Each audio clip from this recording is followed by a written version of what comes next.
நீங்கள் நாய்களுடைய லாங்குவேஜில் சொன்னோன்னா நாய்கள் ரொம்ப பெருமிதம் அடையும். அந்த அளவுக்கு தான் இருக்குது. இந்த நாட்டில் சட்டங்கள் எல்லா சட்டங்கள் இருக்குது. அனிமலுடைய வெல்ஃபேருக்காக வேண்டி ஆர்டிகிள் இந்தியாவுடைய கான்ஸ்டியூஷன்லேயே வரையறுக்கப்பட்டிருக்குது.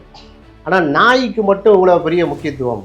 அது ஸ்ட்ரே டாகாக இருக்கட்டும் அல்லது நாய் வெறித்தன்மை கூட அந்த ரேபிஸ் சம்பந்தமான அதை கூட நீங்கள் என்ன செய்யக்கூடாது, தொடக்கூடாதுங்கிற அளவுக்கு நாய் பிரியர்கள் நாட்டில் ரொம்ப பண்ணிட்டாங்க.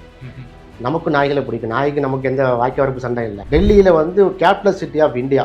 அங்கே பார்த்தீங்கன்னா எப்பவும் பரபரப்பாக இருக்கக்கூடிய அனைத்து சர்வதேச அரசியல்வாதிகளும் இந்தியாவுக்கு வரக்கூடியவங்க சங்கமிக்கக்கூடிய ஒரு இடம் டெல்லி. அப்போ ஃபாரினர்ஸ் வாக்கிங் போனால் கூட என்ன செய்யுது, கடிக்கிறது. குழந்தைகளுக்கு பெண்களுக்கு ஒரு பாதுகாப்பின்மையான சூழ்நிலை. கூட்டமாக சேர்ந்து டெல்லியில் இருக்கக்கூடிய கால்நடைகள் ஆடு மாடுகள் அதை என்ன செய்யுது, வேட்டையாடுகிறது. இந்த லெவலுக்கு வரும்போது தான் என்னப்பா நாய்களால் இவ்வளோ தொந்தையாக இருக்குன்னு சொல்லுவாங்க. மனுஷனை தான் பாதுகாக்கணும். நாட்டில் மனிதர்களை பாதுகாக்கிறது தான் நாய். இந்த நாய் மனிதனை அட்டாக் பண்ணும்போது குழந்தைகளை, பள்ளிக்கு சொல்லக்கூடிய குழந்தைகளை, கல்லூரி மாணவிகளை கற்பிணி பெண்களை, பச்சை குழந்தைகளை கட்டித்து குதரும் போது அதை என்ன செய்ய தடவி கொடுத்துக்கிட்டு எனக்கு இருக்க முடியாது. வளர்த்த கடா மார்பிலை பாயந்து சொன்னால் கடா பாதுகிறது என்பதற்காக அதற்கு மாலை போட்டு மாவீரன் பட்டம் சுட்ட முடியாது. அதுதானே. அது மாதிரி நாயிலும் ஆகஸ்ட் 11 தெளிவாக என்ன செய்யுது, ஒரு தீர்ப்பு வழங்குது. இந்த நாய்களை கட்டுப்படுத்த வேண்டும், மட்டுப்படுத்த வேண்டும், இனப்பெருக்கத்தை தடுக்க வேண்டும். இது போன்ற நாய்களை நம்ம பொதுமக்களை பாதுகாக்க வேண்டும். தெளிவாக உடனே நாய் பிரிகளுக்கு கொந்தளிச்சுட்டாங்களே. நாட்டில் நாய் வாழணுமா மனுஷன் வாழணுமா, நாய்களுக்கு பிறகுதான் மனுஷன் அப்படின்ட்டாங்க. ஆழம் தெரியாமல் பேசிட்டு இருக்காங்க நீதியரசர்கள். நீதியரசர்களே கவனமாக பேசுங்க. ப்ளூ கிராஸுக்கு காதில் விழுந்துச்சுன்னா சர்வதேச நீதிமன்றத்தில் உங்களுக்கு தான் வழக்கு தொடர்ந்துருவாங்க. அவ்வளோ பவர்ஃபுல்லான ஆர்கனைசேஷன் ப்ளூ கிராஸ். ஒரு நாயை நீங்கள் அடிச்சிருவீங்களாக்க, நீங்கள் ஒரு நாயை அடித்ததாக ஒரு வீடியோ போதும் உங்களை 7 வருஷம் உள்ள வச்சிடலாம். 11ஆம் தேதி கொடுத்த தீர்ப்பு நாயை கொள்ளலாம் சொல்லலை. உங்கள் ஊரில் நாய் இந்த மாதிரி பிள்ளைகளை, பெண் பிள்ளைகளை, இந்த மாதிரி பள்ளி கல்லூரி செல்லக்கூடிய மாணவ மாணவிகளை கடிச்சு குதிரன்னா அதை என்ன செய்ய, ஷெல்டரில் ஊரை விட்டு அப்புறப்படுத்துங்கன்னாங்க. எவ்வளோ கொடூரமான சட்டம் பாருங்க. நாய்களை ஊரை விட்டு அப்புறப்படுத்த முடியுமா?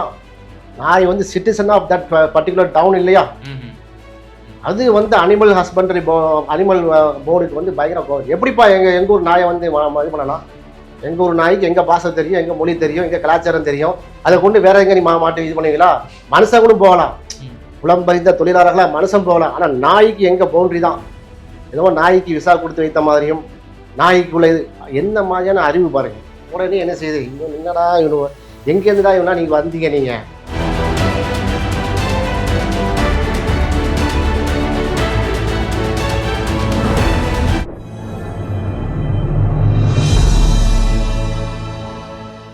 தமிழ் நியூஸ் பார்வையாளர்களுக்கு அன்பு வணக்கம். இன்றைய நேர்காணலில் நம்மோடு இணைந்திருப்பவர் விடுதலை சிறுத்தைகள் கட்சியை சார்ந்த வழக்கறிஞர் திரு காயல் அகமது சாஹிப் அவர்கள். சார் வணக்கம். வணக்கம் சார். இந்த தெருநாய்களுடைய தொல்லை கட்டுக்கடங்காத வகையில் நாள்தோறும் அல்லல் படக்கூடிய ஒரு சம்பவமாக தினந்தோறும் நம்ம பார்க்குறோம். ஒவ்வொரு நாளும் ஒவ்வொரு காட்சிகள், பல இறப்புகளும் ஏற்படுறது தான் ரொம்ப துரதிருஷ்டமான ஒரு சம்பவமாக பார்க்க வேண்டியதாக இருக்குது. இது சம்பந்தமாக சட்ட போராட்டங்கள் ஒரு பக்கம், இதை ஒழிக்க வேண்டும் என்ற ஒரு பக்கம், மற்றொரு பக்கம் விலங்கு நல்ல காப்பகர்கள் அதெல்லாம் இது பண்ணக்கூடாது, அதை டிஸ்டர்ப் பண்ணக்கூடாது, அதுக்கு நம்ம உரிய பராமரிப்பு செய்யணும் அப்படின்ற மாதிரி அவங்க ஒரு பக்கம். இந்த தெருநாய்கள் சம்பந்தமாக உச்சநீதிமன்றம் என்ன கூற வருகிறது? இந்த அட்ராசிட்டிஸை எப்போ ஒழிச்சு கட்டுறது சார்? உச்சநீதிமன்றத்தினுடைய தீர்ப்புகளை கடந்த அரை நூற்றாண்டு காலமாக நாய்கள் குறித்த தீர்ப்புகளை நீங்கள் நாய்களுடைய லாங்குவேஜில் சொன்னோன்னா நாய்கள் ரொம்ப பெருமிதம் அடையும். அந்த அளவுக்கு தான் இருக்குது. இந்த நாட்டில் சட்டங்கள் எல்லா சட்டங்கள் இருக்குது. அனிமலுடைய வெல்ஃபேருக்காக வேண்டி ஆர்டிகிள் இந்தியாவுடைய கான்ஸ்டியூஷன்லேயே வரையறுக்கப்பட்டிருக்குது. ஆனால் நாய்க்கு மட்டும் இவ்வளோ பெரிய முக்கியத்துவம். அது ஸ்ட்ரே டாகாக இருக்கட்டும் அல்லது நாய் வெறித்தன்மை கூட அந்த ரேபிஸ் சம்பந்தமான அதை கூட நீங்கள் என்ன செய்யக்கூடாது, தொடக்கூடாதுங்கிற அளவுக்கு நாய் பிரியர்கள் நாட்டில் ரொம்ப பண்ணிட்டாங்க. நமக்கு நாய்களை பிடிக்கும். நாய்க்கு நமக்கு எந்த வாய்க்க வரப்பு சண்டை இல்லை. நாயும் ஒரு மனிதனுக்கு ரொம்ப நன்றி செலுத்தக்கூடிய, அன்பு செலுத்தக்கூடிய ஒரு மிருகம். ஆனால் மிருகத்தை மிருக அளவு தான் வைக்க வேண்டும். நாய் ஒரு பெட் அனிமல் தான். எந்த பெட் அனிமலுக்கு எதிராகவும் எந்த மனுஷனும் போக மாட்டான். நாயும் அந்த கேட்டகரியில் உள்ளது தான். நாய்க்கு எதிராக மனுஷன் எந்த போயிருக்கலாம்? போக மாட்டான். எப்போ போகிறான்? டெல்லியில் இது போன்ற பள்ளி குழந்தைகளை கடித்து குதறுகிறது. டெல்லியில் வந்து கேபிட்டல் சிட்டி ஆஃப் இந்தியா. அங்கே பார்த்தீங்கன்னா எப்பவும் பரபரப்பாக இருக்கக்கூடிய அனைத்து சர்வதேச அரசியல்வாதிகளும் இந்தியாவுக்கு வரக்கூடியவங்க சங்கமிக்கக்கூடிய ஒரு இடம் டெல்லி. அப்போ ஃபாரினர்ஸ் வந்து வாக்கிங் போனால் கூட என்ன செய்யுது? கடிக்கிறது. குழந்தைகளுக்கு, பெண்களுக்கு ஒரு பாதுகாப்பின்மையான சூழ்நிலை. கூட்டமாக சேர்ந்து டெல்லியில் இருக்கக்கூடிய கால்நடைகள், ஆடு மாடுகள் போகுது, அதை என்ன செய்யுது? வேட்டையாடுகிறது. இந்த லெவலுக்கு வரும்போது தான் என்னப்பா நாய்களால் இவ்வளோ தொந்தையாக இருக்குதுன்னு சொல்லி என்ன செய்கிறாங்க? டெல்லியில் வந்து மாநகராட்சியில் டெல்லியுடைய அந்த இதில் வந்து செய்கிறாங்க, ஒரு கார்பரேஷனில் நடவடிக்கை எடுக்கிறாங்க. இப்போ ஸ்ட்ரே டாக் என்ன பண்ணுறது? சட்டம் என்ன சொல்கிறது? அது சனி சப்ஜெக்ட். இதுக்கு என்ன பண்ணுறாங்க? நீங்கள் எப்படி நாயில் அடிக்கலாம், நாயில் எப்படி அடித்து விரட்டலாம், நாயில் நீங்கள் எப்படி கொல்லலாம் அப்படின்னு ஒரு மிகப்பெரிய குரூப்பு கிளம்பி சுப்ரீம் கோர்ட்டுக்கு அந்த கேஸ் போகிறது, வழக்கு. சுப்ரீம் கோர்ட் என்ன பண்ணுறது? ஆமாங்க, மனுஷனை தான் பாதுகாக்கணும். நாட்டில் மனிதர்களை பாதுகாக்கிறது தான் நாய். இந்த நாய் மனிதனை அட்டாக் பண்ணும்போது குழந்தைகளை, பள்ளிக்கு சொல்லக்கூடிய குழந்தைகளை, கல்லூரி மாணவிகளை வந்து கற்பிணி பெண்களை, பச்சை குழந்தைகளை கட்டித்து குதறும் போது அதை வந்து என்ன செய்ய தடவி கொடுத்துக்கிட்டு எனக்கு இருக்க முடியாது. வளர்த்த கடா மார்பிலை பாயது சொன்னால் கடா பாதுகிறது என்பதற்காக அதற்கு மாலை போட்டு மாவீரன் பட்டம் சுட்ட முடியாது. அதுதானே? அது மாதிரி நாயிலும் சொல்லி சுப்ரீம் கோர்ட்டு 11ஆம் தேதி, ஆகஸ்ட் 11ஆம் தேதி தெளிவாக என்ன செய்யுது? ஒரு தீர்ப்பு வழங்குது. இந்த நாய்களை கட்டுப்படுத்த வேண்டும், மட்டுப்படுத்த வேண்டும், இனப்பெருக்கத்தை தடுக்க வேண்டும், இது போன்ற நாய்களிடமிருந்து பொதுமக்களை பாதுகாக்க வேண்டும். தெளிவாக உடனே நாய் பிரிகளுக்கு கொந்தளிச்சிட்டாங்களே. நாட்டில் வந்து நாய் வாழணுமா, மனுஷன் வாழணுமா? நாய்களுக்கு பிறகுதான் மனுஷன் அப்படின்ட்டாங்க. அதான் சொல்கிறேன், உச்ச நீதிமன்றத்தின் தீர்ப்பை வந்து நம்ம பார்த்தோம்னு சொன்னால் இந்தியாவில் மட்டும் மனுஷனா பிறக்கிறத விட நாயா பிறக்கலாமேங்கிற அளவுக்கு இருக்கிறது தீர்ப்புகள்லாம். அந்த அளவுக்கு நாய்களுக்கு அவ்வளவு உரிமைங்க. பயமா இருக்கு நீங்க கேட்கிற கேள்விலாம். மம்பளை இழுத்து விட்டுருவீங்களோ, நான் ஏதாவது சொல்லிட போறேன், அதை கட் பண்ணி எடுத்துட்டு போய் பார்த்தீங்கன்னா நாய்களுக்கு எதிராக ஈத்தமிழ்ல பேசிவிட்டான்னு சொல்லி நம்ம மேலே வழக்கு வந்துடும்.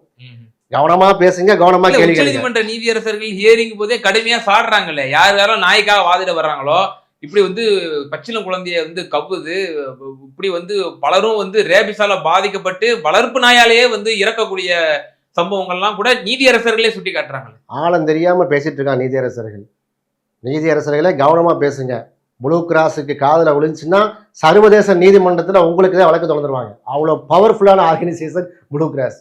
ஒரு நாயை நீங்கள் அடிச்சிருவீங்களாக்க? நீங்கள் ஒரு நாயை அடித்ததாக ஒரு வீடியோ போதும் உங்களை வந்து 7 வருஷம் உள்ள வச்சிடலாம். அப்படிப்பட்ட சட்டங்களெல்லாம் ஏற்றி வச்சிருக்காங்க. நம்ம வடநாட்டுல பாக்குறோம் மனுஷனே அடிச்சு கொள்ற மாதிரி எல்லாம் செய்தி. அதாங்க சொல்றேன், மனுஷனுக்கு மதிப்பே கிடையாதுங்க. மனுஷனை பாதுகாக்கிறாங்களோ இல்லையோ, நாய்களை சூப்பரா பாதுகாப்பாங்க. நாய் தான் முக்கியம். எனக்கு ஒரு ஞாபகத்துக்கு வருது, 60களில் மொழி போராட்டம் எப்படி தமிழ்நாட்டில் வந்து மொழி போராட்டம் நடந்துச்சோ அது போல ஒரு கட்டத்தில் என்ன ஆச்சுன்னா, காங்கிரஸ் கட்சிக்கு கடுமையான அழுத்தம் கொடுத்து இந்தியாவில் அதிகமாக பேசக்கூடிய மொழி ஹிந்தி தான் நேஷனல் லாங்குவேஜாக வரணும் அப்படிங்கிற மாதிரி சொன்னாங்க. அப்போ கண்ணியத்தமிழர் காகிதம் இல்லத்தவர்கள் எம்பியாக இருக்கிறாங்க. அவர் வந்து அப்ஜெக்ஷன் சொல்கிறாரு. ஏன்? அப்போ கேள்வி கேட்குறாரு. ஜவஹர்லால் நேரு அவர்கள்ட்ட கேட்குறாரு. நேரு அவர்களே, பார்லிமெண்ட்லையும் கேட்குறாரு, வெளியும் கேட்குறாரு, நாட்டில் அதிகமாக இருக்கக்கூடிய இனம் பறவை எது கேட்குறாரு. காகம்ங்கிறாங்க. நாட்டில் அதிகமாக இருக்கக்கூடிய விலங்கு எது? நாய்ங்கிறார். நம்ம தேசிய பறவை எது கேட்குறாரு. மயில். காகத்தை தானே வைக்கணும், அதிகமாக இருக்குது, ஏன் மயிலை வச்சுருக்கீங்க? மயில் கம்மியாக இருக்குது. நாட்டில் தேசிய விலங்கு எதுன்னு கேட்குறாரு. அனிமல் எதுன்னா புலி. நாயை தானே வைக்கணும் அப்படிங்கிறாங்க. இது ஏன் எனக்கு மனசுக்கு வருதுன்னா, அன்னைக்கு தெரியாதனமா புளியை வச்சுட்டாங்களோ, நாயை வச்சிருக்கலாம். அவ்வளோ இம்பார்ட்டன்ஸுங்க. புளியை விட நாய்க்கு இம்பார்ட்டன்ஸுங்க. குறைஞ்சிட்டு வருதுங்க. நாயை கூடிக்கிட்டு போகுதுங்க. நாயை கொண்டுறாதீங்க. அந்த தீர்ப்பு சொல்றீங்களா சுப்ரீம் கோர்ட்ல? இந்த ரிவைஸ்ல வேலியர் ஆர்டர் ஆகஸ்ட் 11 கொடுத்த ஆர்டர் ரிவைஸ் பண்ணிட்டாங்க. சுப்ரீம் கோர்ட் என்ன செய்யறதுன்னா, மாடிஃபை பண்றது என்னதுன்னா, mass relocation of all stray dogs to shelter calling it 2 hours. 11ஆம் தேதி கொடுத்த தீர்ப்பு வந்து நாயை கொள்ளலாம் சொல்லலை. உங்கள் ஊரில் நாய் இந்த மாதிரி பிள்ளைகளை, பெண் பிள்ளைகளை, இந்த மாதிரி பள்ளி கல்லூரி செல்லக்கூடிய மாணவ மாணவிகளை கடிச்சு குதிரன்னா அதை என்ன செய்ய, ஷெல்டரில் வந்து ஊரை விட்டு அப்புறப்படுத்துங்கன்னாங்க. எவ்வளோ கொடூரமான சட்டம் பாருங்க. நாய்களை வந்து ஊரை விட்டு அப்புறப்படுத்த முடியுமா? நாய் வந்து citizen of that particular town இல்லையா? அது வந்து அனிமல் ஹஸ்பண்டரி அனிமல் போர்டுக்கு வந்து பயங்கர கோவம். எப்படிப்பா எங்க ஊர் நாயை வந்து இது பண்ணலாம்? எங்க ஊர் நாய்க்கு எங்க பாஷை தெரியும், எங்க மொழி தெரியும், எங்க கலாச்சாரம் தெரியும். அதை கொண்டு வேற எங்க நீ மாட்டி இது பண்ணுவீங்களா? மனுஷங்களும் போகலாம், புலம்பெயர்ந்த தொழிலாளர்களா மனுஷன் போகலாம். ஆனா நாய்க்கு எங்க பவுண்டரி தான். ஏதோ நாய்க்கு விசா கொடுத்து வைத்த மாதிரியும், நாய்க்குள்ள இது என்ன மாதிரியான அறிவு பாருங்க. உடனே என்ன செய்யுது, இவன் என்னடா இவன் எங்கேருந்துடா இவனா நீங்க வந்தீங்க, நீங்க எங்க இருந்தா கிளம்பி வந்தீங்கன்னு அந்த ரிவைஸ் பண்றாங்க. மாஸ் ரீலொகேஷன் கூடாது. சரி, என்ன பண்ணலாம்? Sterilise, vaccinate and release. நாயை வந்து உங்களை பிள்ளையை கடிக்குதுன்னா அதை உடனே என்ன செய்யணும், பக்குவமா, அதுக்கு எந்த அடிபடாம, அதுக்கு எந்த மாதிரி காயம் படாம அழகா அதை பிடிச்சி ஒரு இன்ஜெக்ஷனை போடுங்க, ஸ்டெரிலைஸ் பண்ணுங்க, விட்டுருங்க அப்படின்னு சொல்லியிருக்கு. அதான் சொன்னேன், உலகத்துல நாயா பிறந்திருக்கலாம் அளவுக்கு பொறாமப்படுற அளவுக்கு, மனுஷ இனமே பொறாமப்படுற அளவுக்கு நாய்களுக்கு முக்கியத்துவம். அதுக்கப்புறம் அக்ரெசிவ் டாக். இப்போ கொஸ்டின் வருது, சரிங்க நீதியரசர் அவர்களே, இப்போ நீங்கள் ரிலீஸ் பண்ணுங்கிறீங்க, இன்ஜெக்ஷன் போட்டவொடனே எப்படி அது வந்து ரிலீஸ் பண்ணுறது? திரும்ப என்ன இன்ஜெக்ஷன் போட்டோன்னே கிடைக்கும், என்ன பண்ணுறது? அப்படிப்பட்ட ஸ்ட்ரே டாக்கை நீங்கள் இம்மிடியேட்டாக ரிலீஸ் பண்ண தேவையில்லை, கொஞ்சம் வச்சு ரிலீஸ் பண்ணுங்க. ரிலீஸ் பண்ண தான் செய்யணும், கொஞ்சம் வச்சு கொள்ளுங்க அப்படின்னு செப்பரேட் ஷெல்டர் ஆர்பன், தனியாக ஷெல்டருக்கு ரெடி பண்ணுங்க.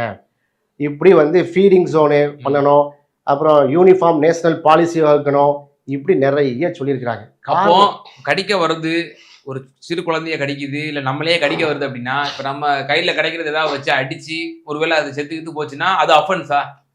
அதாவது ஸ்ட்ரே டாக்ஸ் இருக்கு பாருங்க, மனிதனுக்கு ஆபத்து விளக்கக்கூடிய விலங்குகளாலோ மற்ற இன்னொரு மனுஷனாலோ வரும்போது தாராளமாக நம்மை ப்ரொடெக்ட் பண்ணக்கூடிய சட்டம் இருக்கிறது. அந்த அடிப்பில் தெளிவாக சொல்கிறோம். அது சுப்ரீம் கோர்ட்டுக்கு தீர்ப்பு வந்து எதிராக இருக்குது. இதில் நம்ம ஒரு நாய் கடிக்கிறதுயா, என்ன கடிக்கும் தான் சட்டம் என்னக்கு நான் பார்த்துட்டு இருக்க மாட்டேன். உட்காந்து இருக்கிற ஆயுதத்தை மண்டையில் போட்டுருவேன். அப்படி போட்ட அன்னைக்கு நீ என்ன நாயை கொன்றார்கள், நாயை கொலை செய்தார்கள் அப்படின்னு வந்தான்னா சட்டத்தை நான் ஃபேஸ் பண்ணுவோங்கிறேன். நீங்கள் ஏன் போட்டு அனிமல் ஹஸ்பண்டரி போன்று அதுக்கெல்லாம் நீங்கள் பண்ணுறீங்க? அவங்க தேவைன்னா எங்கள் ஊர் நாய் சொறி நாய்கள்லாம் ஃபுல்லாக அவங்க கொண்டு போட்டுக்கிறான். ப்ளூ கிராஸ் வந்து அவங்க வீட்டு பெட்ரூமில் கொண்டு வைங்க. எங்களுக்கு எங்களுடைய குழந்தைகள் முக்கியம், எங்கள் பிள்ளைகளுக்குடைய உயிர்களுக்கு பாதுகாப்பு முக்கியமா இல்லையா? உனக்கு நாய் தான் உனக்கு முக்கியம், நாயை நீ ஓவிட்டு கொண்டு போயா? நாங்கள் எல்லா நாய்களையும் சொல்லவில்லை. நாய்களை நம்ம வளர்க்கிறோம், அது ஒரு பாதுகாப்பான மேட்ரு. நாய் மீது கருணை கொள்கிறோம். நாய் மட்டும் இல்லை, எல்லாரும் மீது கருணை கொள்கிறோம். நாய் வெறி பிடிச்ச ஆசையாக வளர்க்கக்கூடிய நம்ம வீட்டில் ஆடு, மாடு, கோழி இது போன்ற பெட் அனிமல்ஸ், வீட்டு விலங்குகளை கடிச்சு குதறது. ஆசையாக ஒரு சின்ன பிள்ளை வளர்த்துருக்குங்க, நான் நேரடியாக பார்த்துருக்கேன், நான் கற்பனையாக சொல்லலை, வீடியோ ஆதாரம் தர முடியும். எங்கள் ஊரில் எங்கள் நகராட்சியில் அவ்வளோ பிரச்சனைகள். டெய்லி ஒரு ஆட்டை கடிச்சு தின்ட்டு போயிருங்க, வேட்டையாடுங்க வந்து ஊருக்குள்ளங்க, தெருவில் அப்படி வந்து என்ன செய்யும், கடிச்சு குதறிட்டு போயிடுது. ஒரு பூனையை கடிச்சு தின்னுட்டு போகுது, இந்த மாதிரி இருக்கு. இவ்வளோ விஷயம் இருக்கு, இது ஒரு மிகப்பெரிய இஷ்யூவா இருக்கு. கடந்த ஓராண்டுல மட்டுமே 20,000 நாய்க்கடிகள், 100 பேர் வந்து மரணித்திருக்கிறார்கள் இந்த நாய்க்கடியினால, வெறும் சென்னை மாநகராட்சிக்கு உட்பட்ட பகுதிகளில் மட்டும். இதை தொடர்ந்து சிவகங்கை நாடாளுமன்ற உறுப்பினர் திரு கார்த்திக் சிதம்பரம் அவர்கள் நாடாளுமன்றத்தில் குரல் எழுப்பி கொண்டிருக்கிறார். மிக நீண்ட காலமா அவர் வந்து பேசிட்டு இருக்கிறாரு. சமீபத்தில் கூட பிரதமரை தனிப்பட்ட ரீதியில் சந்தித்து கூட இதுக்கு வந்து முற்றுப்புள்ளி வைக்க வேண்டும் என்று தொடர்ந்து வாதிட்டு வருகிறார். உங்களோட கூட்டணி கட்சி தலைவரான திரு ராகுல் காந்தி அவர்கள் இதற்கு நேர் முரணான, இப்ப நீ உங்களை போன்றவர்கள்லாம் வந்து நம்ம மனித இனம் பாதுகாக்கப்பட வேண்டும், மனித இனத்திற்காகத்தான் இந்த சட்டம் என்பதெல்லாம் நீங்க பேசிட்டு இருக்கீங்க. அவர் ப்ளூ கிராஸுக்கு ஆதரவாக பண்ணிட்டு இருக்காரு ராகுல் காந்தி. என்ன கதைன்னா, ஒரு பாட்டை சொல்றேன், உண்மைதான். ப்ளூ கிராஸுக்கு சில விஷயங்களே சாதகமானு சொன்னாரு, ப்ளூ கிராஸுக்கு ஆதரவு. நாய்களை டெல்லியுடைய அந்த மாநகராட்சியில் நாய்களை வந்து கொல்லுங்க, நாய்களை அப்புறப்படுத்துங்க, ஒட்டுமொத்தமாக அடித்து கொண்டு கத்தி தள்ளுங்கன்னு சொல்ல பிறகு அதை காங்கிரஸ் தான் முன்னிலைப்படுத்தாங்க. காங்கிரஸும் ஆம் ஆத்மி தான் என்ன செஞ்சாங்க, இது வந்து உடனே பிஜேபிக்காக என்ன செஞ்சாங்க, ஆர்டிக்கிள் 48A எதிராக போறீங்கன்னு. காங்கிரஸும் ஆம் ஆத்மி கட்சிக்கும் அரசியலமைப்பு சட்டம் 48(7) எதிராக செயல்படுகிறது. அப்போ எந்த ஆளும் வாயை துறக்கல. இந்த ப்ளூ கிராஸ் சொன்னான், இந்த பிஜேபி ஆளுக்கு சொன்னாங்க. ஆர்டிக்கிள் 48A என்னன்னு பார்த்தோம்னா, அதை நாயை பற்றி சொல்லலை. அதாவது ஒரு ஸ்டேட் வந்து to protect and improve environment and safeguard forest and wildlife, காடுகளையும் அந்த அதனுடைய மிருகங்களை அது போல என்ன செய்யணும், வைல்ட் லைஃப்பை வந்து பாதுகாக்கணுங்கிறது. ஸ்டேட் டாக்ஸுக்கு எப்படி சொன்னீங்க? அது இப்படி பிரச்சனை பண்ணாங்க, கேஸ் போட்டாங்க, டெல்லி ஹைகோர்ட்டில் கேஸ் நடந்துச்சு. ஆர்டிக்கிள் 51A(g), அதுக்கு எதிராக ராகுல் காந்தி பேசுகிறார். Fundamental duty of every citizen, ஒவ்வொரு இந்திய குடிமகனுக்கும், நான் ஆரம்ப சொன்னேன் இல்லையா, நாயா பிறந்துக்கலான்னு, தமாசுக்கா சொன்னாலும் அது அந்த அளவு தான் இருக்கு. To protect and improve the natural environment and to have compassion of for living creature. இந்த நாட்டில் வாழக்கூடிய அனைத்து ஜீவராசிகளுமே நம்ம கம்பேஷனாக இருக்கணும். அதுக்கு எதிராக ராகுல் காந்தியும் இந்த ஆம் ஆத்மி கட்சியும் பண்றாங்கன்னு சொல்லி சொன்னதுனால, அப்படியா குரு கிளாஸ் என்ன வந்து நீ வந்து என்ன எதிராக கான்ஸ்டியூஷனுக்கு எதிராக நிப்பாட்டியா, நான் நாயை கொள்ளையே சொல்லலையாப்பா, நாயவோ அல்லது வேறு இது மிருகங்களையும் நான் கொள்ள சொல்லலை. மனிதனுக்கு தீவினை விளைவிக்கக்கூடிய அந்த மிருகங்களை என்ன செய்ய ஸ்டாப் பண்ணுங்கன்னு தான் சொல்ல நன்றி. அந்த அடிப்படையில் தான் குரு கிளாஸுக்கு உங்களுடைய கருத்தை நான் வந்து ஏற்கிறேன். குரு கிளாஸ் என்ன சொன்னாங்கன்னா, இந்த வாசலை திறந்து விட்டீங்கன்னா, இந்த வாசலை திறந்து விட்டீங்கன்னா நாய்களே இல்லாமல் போயிடும், எல்லா நாயும் அடித்து கொள்ளுவாங்க, சும்மா ரோட்டில் போகும்போதே பிரச்சனை, நாய்களுக்கு மட்டும் ஏன் நீங்கள் வந்து இவ்வளோ தூரம் பிரச்சனை பண்ணுறீங்க அப்படின்னு சொல்லிட்டு அவங்க ஒரு ஆக்டை கொண்டு வர்றாங்க. Prevention of cruelty to animal act 1960. அது 1960 இருக்கு. காங்கிரஸ் பீரியடில் உருவாக்கப்பட்ட அந்த ஆக்ட் தானே. அப்போ அதில் நீங்கள் சொல்கிறீங்களே, beating, kicking, overloading, torturing, mutilating, killing animals வந்து இது தப்புன்னு சொல்லியிருக்கீங்க.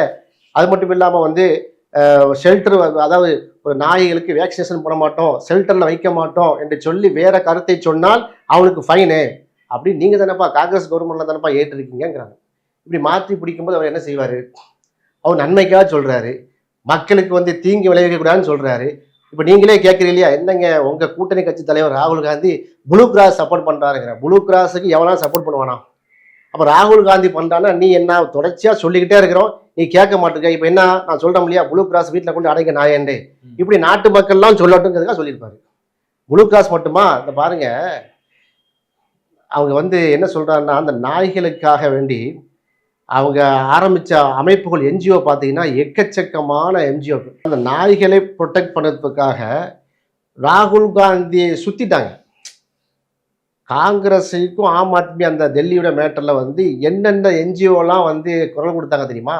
இந்த ஸ்ட்ரே டாக்ஸை, நம்ம வெறி நாய்களை ஒழிக்க வேண்டும் அவர் சொன்னதுக்காக வேண்டி animal welfare board of India AWBI, people for animal PFA, federation of Indian animal protection organisation FIAPO, blue cross of India, நம்ம சென்னை அமைப்பு கூட, human society international India HI India, அது சர்வதேச அமைப்பு, அதுபோல் ஃப்ரண்டிகோஸ் SCCA டெல்லியில் இருக்கக்கூடிய அமைப்பு. அது என்னன்னா குறிப்பிட்டாப்புல நாய்களுக்காக வேண்டிய, நாய்களுக்காக ரெஸ்கியூ, நாய்களுக்கான ஷெல்டர், நாய்களுக்கான ஸ்டெரிலைசேஷன், ஹாஸ்பிட்டல், நாய்களுக்கான தனி ஹாஸ்பிட்டல் வச்சு அமைக்கக்கூடிய. அதுமாதிரி Delhi society for prevention of cruelty to animals SPCA, stray relief and இவ்வளோ இது நிறைய இருக்குங்க. கருணா, எக்கச்சக்கமானது, கிட்டத்தட்ட ஒரு 30க்கு மேற்பட்ட அமைப்புகள் including PETA, people for ethical treatment of animal, எல்லாரும் சேர்ந்து காங்கிரஸ் கட்சியுடைய அலுவலகத்துக்கு முன்னாடி நாய்களுக்கு எதிராக காங்கிரஸ் என்ன செய்கிறாங்க, இது போகிறாங்க. ராகுல் காந்தி காங்கிரஸுக்கு எதிரான கருத்தை சொல்லிட்டாருன்னு யாருடைய பின்புலத்தில் சொல்கிறாங்க? பாஜகவுடைய பின்புலத்தில் போய் நீங்கள் சொல்லும்போது, இப்போ எனக்கும் நாய்க்கும் வாக்காய வரப்பு சண்டையா, எனக்கும் நாய்க்கு சொத்து தராரா? நான் சொன்னது நாய்களை சொல்லவில்லைப்பா, ஸ்ட்ரே டாக்ஸ் சொல்கிறேன். என்ன சரி நீ சொல்லுங்க, நான் முழுமையாக உங்களுக்கு என்ன செய்கிறேன், ப்ளூ கிராஸ் சப்போர்ட் பண்ணுறப்பா, நாயை பாதுகாப்போம், இதுக்கு என்ன சொல்கிறான்னு கேட்குறாரு. அப்போ பாதி விஷயத்தை மட்டும் எடுத்துட்டு நம்ம பாதி விஷயத்தை சொன்னோம்னா ராகுல் காந்தி சொல்ல தப்பு தானேங்கிறேன். ராகுல் காந்தியே நான் சொறி நாய்களை பாதுகாப்போம், மனுஷனுக்கு வந்து மதிப்பு இல்லை, நாய்க்கு தான் மதிப்புன்னு ராகுல் காந்தி சொன்னால், நாயும் அப்போ ராகுல் காந்தி வீட்டில் போய் நாய் அடைப்போம். இல்லைன்னு இருக்கு. ராகுல் காந்தி என்ன முதலமைச்சர் ஸ்டாலின் சொன்னாலும் தப்புங்கிறோம், நானே சொன்னாலும் தப்பு, நீங்க சொன்னாலும் தப்பு. ஏன்னா முதலமைச்சர் ராகுல் காந்தி பேசிட்டு இருக்கீங்க. மனுஷனுக்கு தான், மனிதனுடைய உயிர் தான் முதல் மரியாதை, மனுஷனுக்காக தான் அந்த சட்டம், மனுஷனுக்கு தான் அந்த நாடு, நமக்கு பிறகுதான் மற்றது. அனிமல் வந்து நம்ம ஒரு மிருகமோ ஒரு பறவைகளோ மனுஷனை வந்து அட்டாக் பண்ணும்போது மனுஷனுடைய பாதுகாப்பை நீங்கள் கருத்தில் கொள்வீர்களா, அந்த மிருகத்தை நாயை வந்து பண்ணுவீங்களா? அந்த அளவுக்கு தான் போயிட்டு மனுஷனுக்கே மரியாதை எல்லாம் போயிட்டுங்க. திரும்ப திரும்ப சொல்ல, ஆணவ படுகொலை வந்து நடக்குது, அதுக்கு கொந்தளிக்காத இந்த இதுகள்லாம் வந்து மனுஷன் கொலை செய்யணும், அதுக்கு கொந்தளிக்காத இவ்வளவு அமைப்புகள் ஒரு நாயை அடிச்சுட்டான், நாயை விரட்டிட்டான், நாயை கொலை செஞ்சுட்டான்னு வந்து நிக்கிறாங்கன்னா எந்த அளவுக்கு அவங்களை சொல்றது?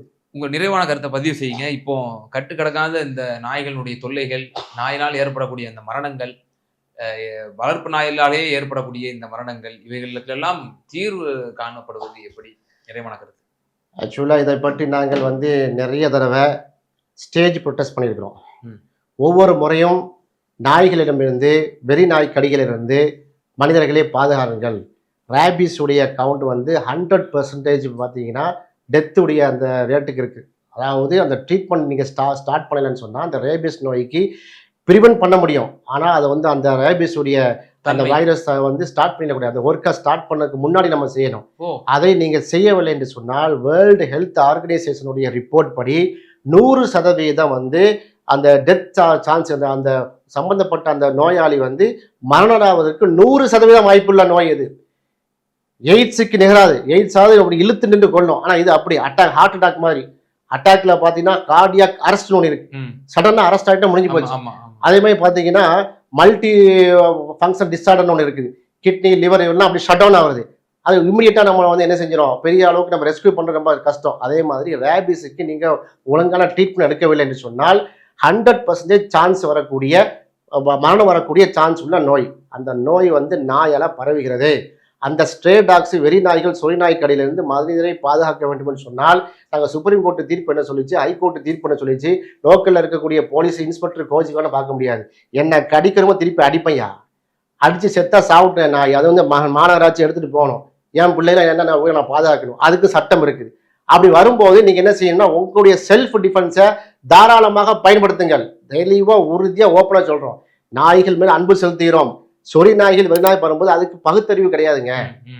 நம்ம தான் அந்த நாய்க்கு பிஸ்கட் போட்டிருப்போம், நாம தான் அதுக்கு தண்ணி வைத்திருப்போம், நாம தான் உணவு வைத்திருப்போம். நம்மளுக்கே கடிச்சு குதிரும்போது நமக்கு அதை மிருகமாக தான் பார்க்க வேண்டுமே தவிர நம்முடைய பாதுகாப்பை தான் உறுதி செய்ய வேண்டுமே தவிர அந்த இடத்துல சட்டத்தை நீங்க பார்த்துட்டு இருக்காதீங்க என்பதை தான் ஒரு தகவலாக சொல்கிறோம். இதற்காக நாய்கள் மீதோ மற்ற மிருகங்கள் மீதோ நம்ம திரும்ப திரும்ப சொல்றோம், அன்பு செலுத்தக்கூடியவங்க தான். அதுக்கு மேல எதிரான ஒரு வன்மம் நமக்கு கிடையாது. அதனால இந்த சட்டங்கள்லாம் ஒரு பக்கம் இருக்கட்டும். நாய்க்கடியிலிருந்து அவங்க என்ன செய்யுங்க, உங்களை நீங்கள் பாதுகாத்துக் கொள்ளுங்கள். சட்டம்லாம் வந்து முழுமையான வரைக்கும் நம்ம எங்கள் குழந்தைகளை பறிகொடுத்து கொண்டு இருக்க முடியாது என்பதை இறுதியாக சொல்லிக்கிறோம். நிச்சயமா சார், பல்வேறு விவகாரங்கள்ல இந்த சட்டப்பூர்வமாகவும் உச்சநீதிமன்றத்தில் என்ன மாதிரியான இந்த வாத பிரதிவாதங்கள் சம்பந்தமாக எங்க நேயர்களுக்கு ரொம்ப தெளிவாக விளக்குனீங்க. ரொம்ப நன்றி. நன்றி.